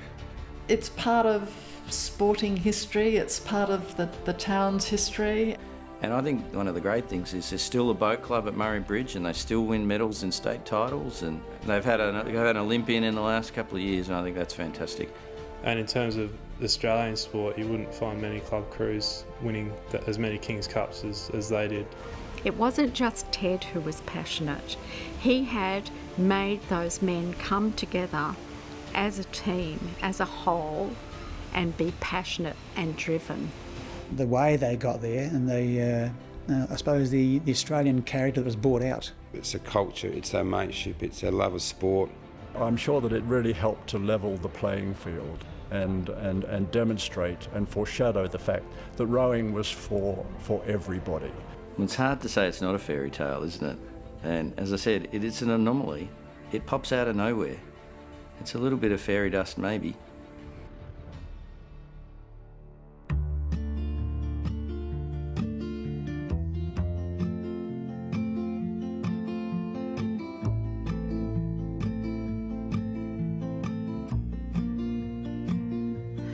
If there's one thing that I've noticed out of all the things I've seen, it's that you can leave a footprint in a place you've never been. And there's barely time to look around before you have